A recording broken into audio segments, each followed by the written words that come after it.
Olá, sétimo ano, espero que todos vocês estejam bem. Nós vamos hoje, na nossa aula de ciências, continuar falando sobre o capítulo 7, que é chamado A Teia da Vida. Nesse capítulo, a gente já falou que a energia dos ecossistemas vem do Sol. E a gente falou que na cadeia alimentar a gente começa com o produtor, que pega essa energia do sol e transforma em matéria orgânica através da fotossíntese, e que depois na cadeia alimentar os seres vivos estão organizados nos consumidores primário, secundário, terciário, então é uma organização linear.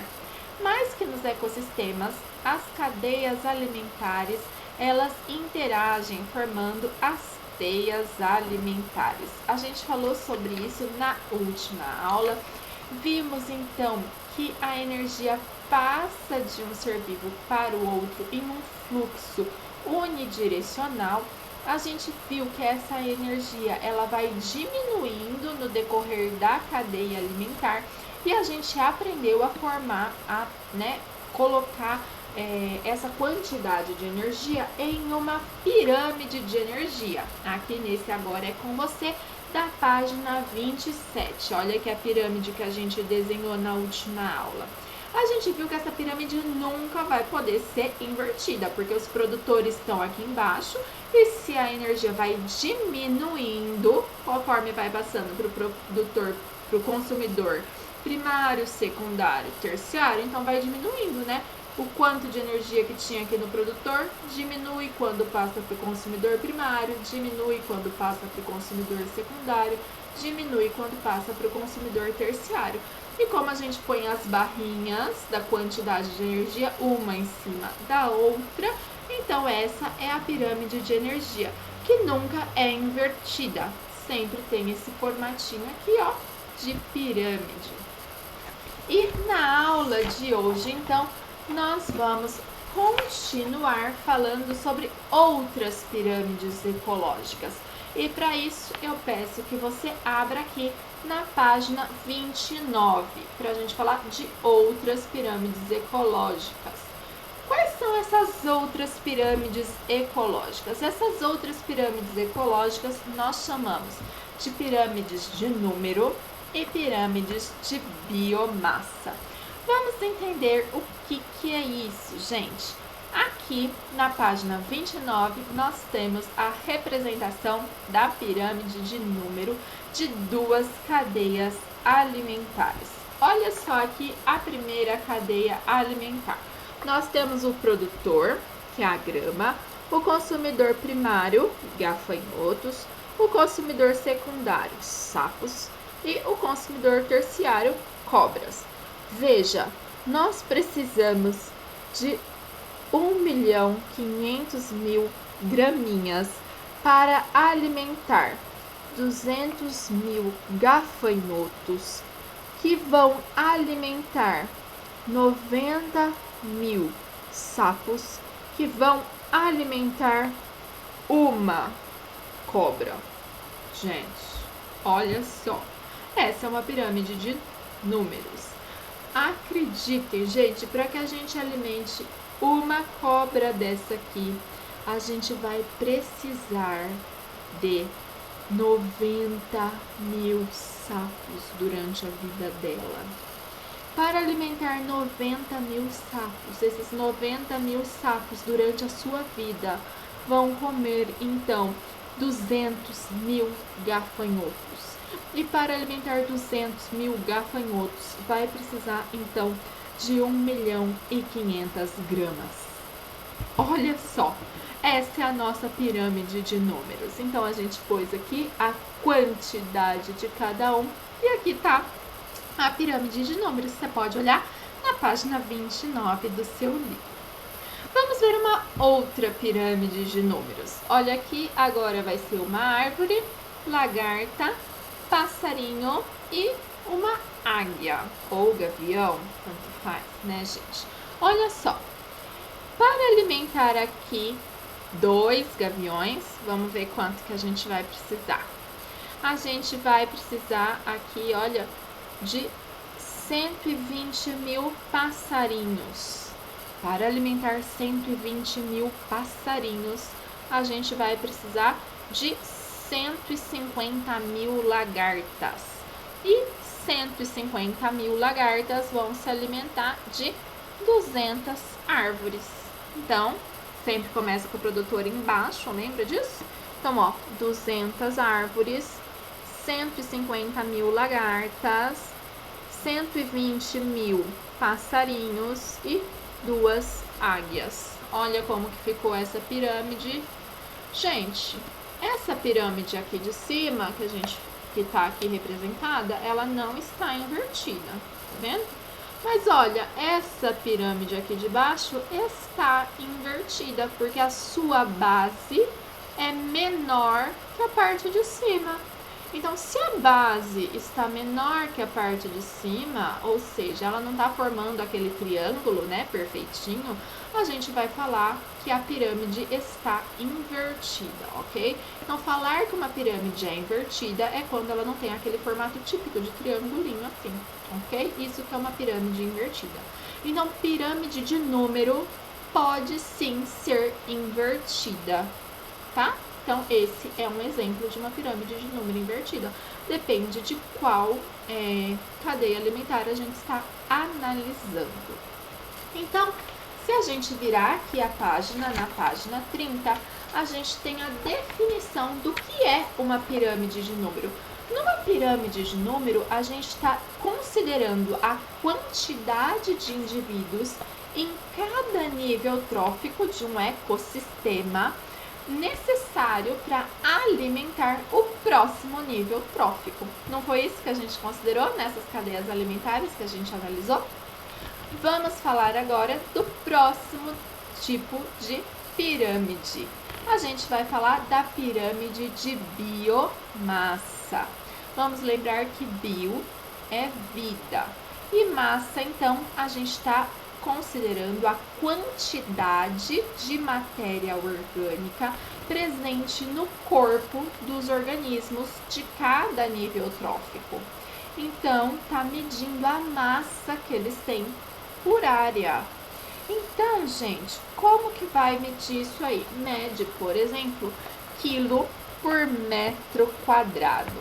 Aqui, eles estão considerando uma pirâmide de biomassa de um ecossistema terrestre e de um ecossistema aquático. Vamos ver quais são esses ecossistemas, qual que é a cadeia alimentar que eles estão considerando na página 30. Olha, o primeiro é o capim, que foi comido pelo boi, que foi comido pela onça. Então, olha só, quanto de capim?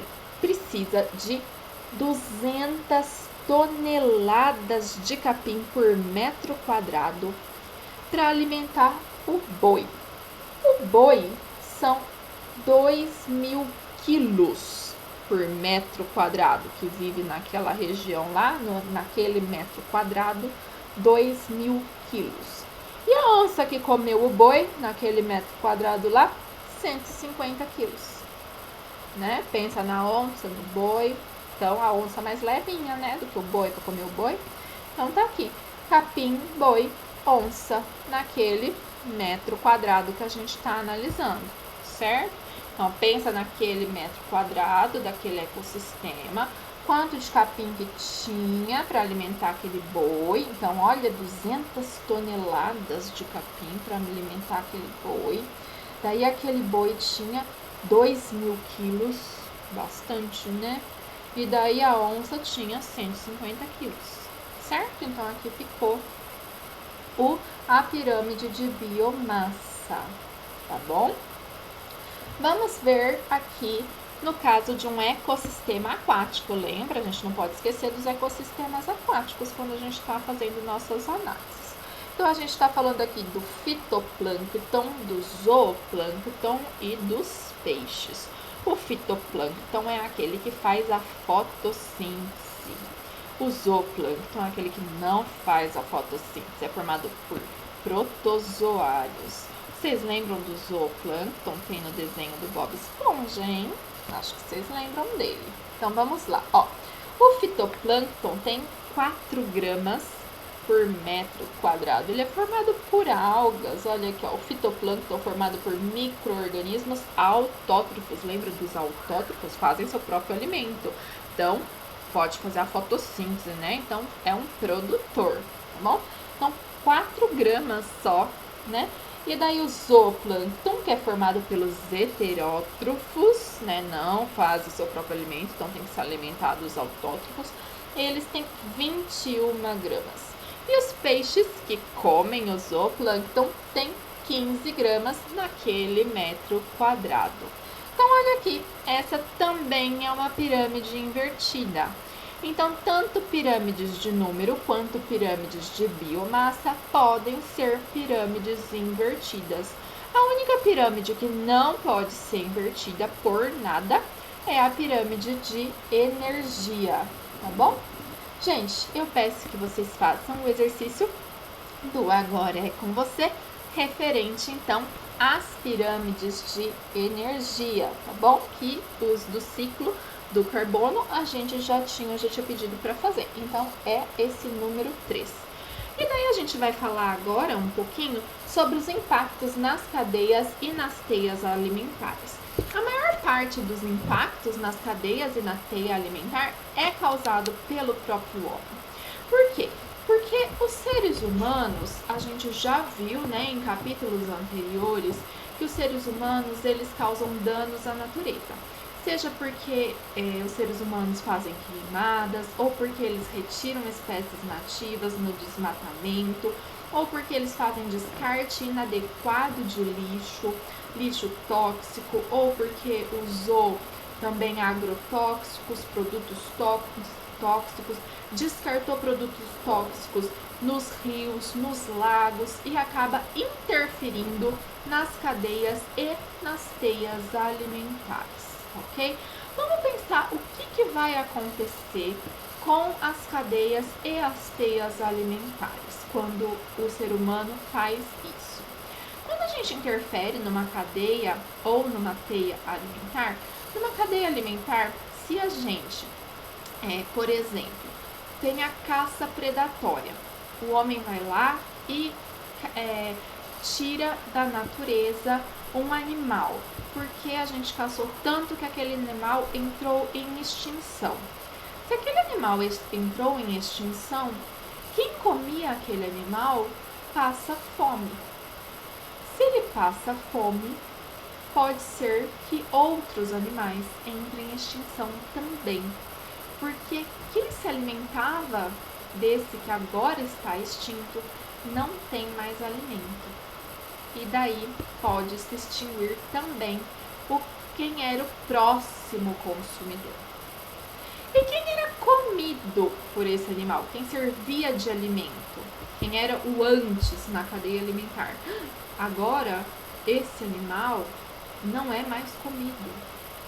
Então, começa a aumentar bastante esse na população e pode, então, causar um grande prejuízo. Vamos pensar num exemplo prático. Para isso, vamos usar a própria cadeia alimentar que tem aí ilustrada na página 31 para ficar fácil. Vamos supor que o ser humano caçou esse passarinho azul e agora nós não temos mais passarinho azul. O que vai acontecer com as águias? Agora as águias estão morrendo de fome. Se as águias estão morrendo de fome, pode ser que as águias entrem em extinção. Agora nós não temos mais águias. E daí, gente, se não temos passarinho azul, não tem mais quem come lagarta. E as lagartas vão aumentar. Vai ter tanta lagarta, tanta lagarta, tanta lagarta, que daí elas vão começar a comer toda a árvore. E daí, gente, vai acabar a árvore. E se vai acabar a árvore, não vai ter mais comida para a própria lagarta. E daí as lagartas vão começar a passar fome, porque já não tem mais árvore. E daí a lagarta está passando fome também. E daí a lagarta morreu. E daí todo mundo morreu. Olha só que tristeza. Todo mundo morreu. Então, gente, uma interferência no meio ambiente pode ser drástica, dramática. Essa interferência pode ser, então, como a gente viu, desmatamento, toxina, pode ser por diversas coisas, tá bom? No caso de uma teia alimentar, essa interferência é um pouco mais discreta, tá? Por quê? Porque tem outras opções. Então, vamos ver aqui na nossa teia alimentar. Se, por exemplo, o homem caçou o sapo, então tirou aqui o sapo. A onça comia o sapo, mas a onça também come o peixe.